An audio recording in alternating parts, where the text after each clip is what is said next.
Сайн байцгаана уу? Өнөөдөр би та бүхэнд 20 дугаар бодлогыг танилцуулахаар бэлтгэлээ. За бодлого маань нэг торох жимсний шүүсийг аав 7 өдөр удаг, харин ах 14 өдөр, дүү 21 өдөр удагаа. Тэр гурвал хамтдаа мөн тэр торох шүүсийг хэдэн өдөрт уух вэ гэсэн бодлого байна. За энэ бодлогыг ямар нөхцөл өгөгдсөн байгааг загварчилж харуулъя. За аав нэг торох шүүсийг 7 өдөр удаг гин. Ах мөн тэр торох шүүсийг, дүү мөн тэр торох шүүсийг л ууж байгаа. За тэгээд аав нь 7 өдөр ууж байгаа. Ах нь 14 өдөр ууж байгаа. Дүү нь 21 өдөр ууж байгаа. Тэгэхээр энд байгаа энэ нэг ширхэг дөрвөлжин нүд бол нэг өдөрт уух хэмжээг илэрхийлж байгаа. За энэ зургийг зурсны дараа олох зүйлээ тодорхойлъё. Олох зүйл бол аав, ах トゥ гурвал хамтдаа мөн тэр торох шүүсийг хэдэн өдөрт уух вэ гэсэн ийм асуултыг энэ бодлогонд дэвшүүлсэн байгаа. Үнийг олох ёстой байгаа. За тэгвэл энийг зургаар илэрхийлж харуулах юм бол гурвал хамтдаа одоо яг хэдэн өдөрт энэ шүүсийг ууж дуусгах вэ гэсэн ийм асуулт бид шийдвэрлэх нь байна. За энэ бодлогыг тогтолцооны аргаар бодоход их тохиромжтой байдаг. За тогтолцооны аргаар бодлогыг бодохдоо дараах 6 алхмаар гүйцэтгэдэг. За түүнийг одоо эхнээс нь тайлбарлаад явъя. За нэгдүгüүрт нь энэ бодлогын төрлийг тогтоодог. Энийг ажлын бодлого гэж үзэж болно. Шүүс ууж байгааг одоо ажил хийж байгаа гэдэг ингээд үзэж болох юм аа. За хоёрдугаарт нь энэ бодлогын үед ямар хэмжигдэхүүнүүдийг авч үзэх шаардлагатай байгааг тогтоодог. Тэгэхээр ажлын бодлого учраас хөдөлмөрийн бүтээмж, за аль эсвэл хүчин чадал гэж бас болно үүний оронд. Хугацаа, хийсэн ажил гэсэн 3 үндсэн хэмжигдэхүүнийг авч үздэг. За энэ 3 хэмжигдэхүүн бол аав, ах, дүү мөн энэ гурвал хамтдаа гэсэн энэ элементүүд дээр илэрч байгаа. За дөрөвдүгüүрт нь 2 ба 3 дугаар алхмыг ашиглаад бодлогын нөхцөлийг өгөгдсөн өгөгдлийг хүснэгтэр харуулъя. За багны дагуу болохоор хэмжигдэхүүнүүдийг аваад, мөрийн дагуу элементүүдийг аваад, за ингээд өгүүлбэрт ямар хэмжээсүүд нь өгөгдсөн байгааг одоо тэмдэглэж харуулъя.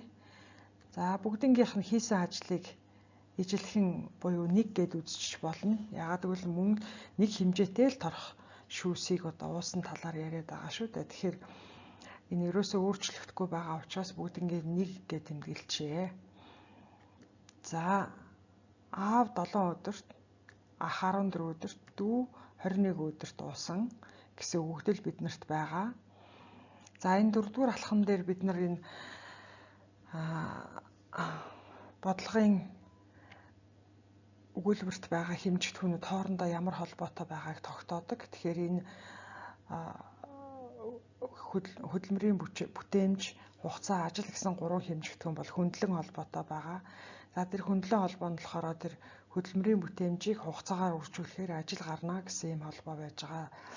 За энэ ахын хувьд мөн адилхан, дүүгийн хувьд адилхан, хамтдаа ч гэсэн мөн адилхан байгаа. За энэ холбоог ашиглаад энэ 1 ба 7 гэсэн энэ тоонуудыг ашиглаад хөдөлмөрийн бүтээмж буюу хүчин чадал гэсэн энэ одоо хэмжигдэхүүнийг олох юм бол аавын хувьд 7-ны 1, ахын хувьд 14-ны 1, дүүгийн хувьд 21-ний 1 байгаа. За энд бас нэг зүйл ажиглагдаж байгаа нь энэ 3 элементүүд буюу аав, ах, дүүгийн хөдөлмөрийн бүтээмжийг нийлүүлэхэд хамтын хөдөлмөрийн бүтээмж гарна гэсэн босоо холбоо бас байж байна. За ингээ хамтын хөдөлмөрийн бүтээмжийг олохоор 42-ны 11 гарч ийн.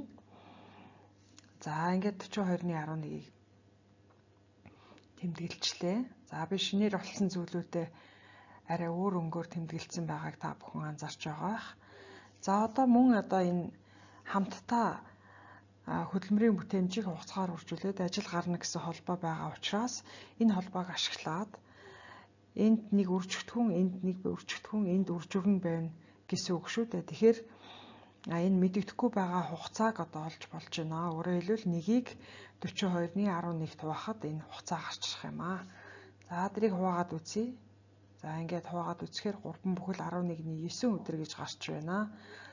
За тэгээд хариугаа энэ дээрээ тавьчихъя. За ингээд манай олох зүйл маань олдчихж байгаа хэрэг. За энд одоо тогтолцооны аргаар бодлогыг бодохдоо 6 алхмаар гүйцэтгэнэ гэсэн. За энэ дөрөвт алхам нь бол энэ өгөгдсөн өгөгдлүүдийг энэ хүснэгтэн тэмдэглээд тэдгээрийн холбоо хамаарлыг ингэж тогтоох юм алхам байдаг. 5 дугаарт нь энэ холбоо хамаарлаа ашиглаад олох ёстой зүйлүүдийг олдог. Тэгэхээр бид нэр энэ сая 4 5 дугаар алхмыг хийсэн байх нэ. За тогтолцооны аргын одоо 6 дугаар алхам дээр нь тухайн нөхцөлийг ашиглаад өөр ямар бодлого байж болох вэ гэдгийг зохиодог. За жишээлбэл энэ дээр аав дүү хоёр хамт тэр торох шүүсийг хэдэн өдөрт уух вэ гэсэн ийм асуулт зохиож болох юм аа. Мөн үүнтэй адилхан ах дүү хоёр гээд аав ах хоёр гээд ингээд хоёр хоёроор нь аваад тухайн торох шүүсийг хэдэн өдөрт уух вэ гэсэн асуулт зохиож болно. За тэгвэл яг манай энэ зохиодсон байгаа асуултын хувьд бол аав дүү хоёр хамтдаа тэр торох шүүсийг хэдэн өдөрт уух вэ гэсэн одоо асуултанд хариулцгаая. За тэгэхээр энд бол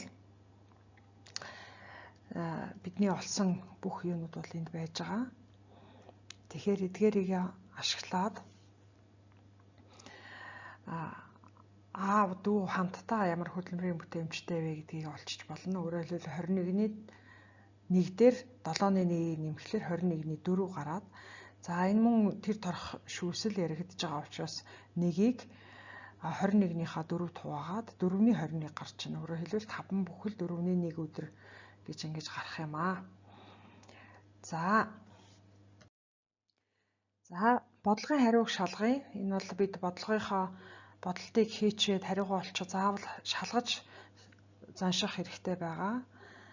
За тэгэхээр одоо хамтдаа уух өдрийн тоог бид нэр олсон байгаа. Тэр олсон өгөгдлөө ашиглаад тус бүрийн одоо хөдөлмөрийн бүтээмжээр үржүүлээд юу гарахыг харцгаая. Үржүүлээд нийлбэр нь юу гарахыг харцгаая. За 3 бүхэл 11-ний 9-ийг 7-ны 1-ээр мөн 14-ний 1-ээр мөн 21-ний 1-ээр тус бүрд нь үржүүлээд нэмсэн байх шүү дээ. Тэгэхээр энэ одоо ийм хүчин чадлаар ийм өдөрт уух, ийм хүчин чадлаар ийм өдөрт уух 21-ний 1 гэсэн хүчин чадлаар 3 бүхэл 11-ний 9 өдөрт уух шүүснүүдийн хэмжээ гарна шүү дээ. Тэгээд эдгээрийн нийлбэр нь ямар болохыг олъё. За энэ 3 бүхэл 11-ний 9 гэдэг маань 11-ний 42 гэсэн үг.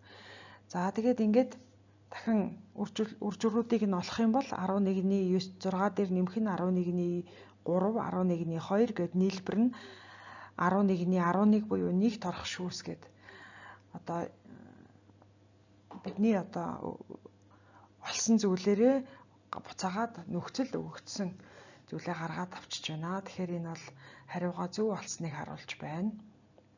За тэгэхээр манай хариу бол 3 хамтдаа тэр торох шүүсийг 3 бүхэл 11-ний 9 өдөрт ууж дуусгах нэ гэсэн ийм хариу гарч байна. За та бүхэн хүүхдүүдтэйгээ хамтдаа энэ бодлогыг ярилцаад бодороо мөн төстэй бодлого бодвол их сайн шүү.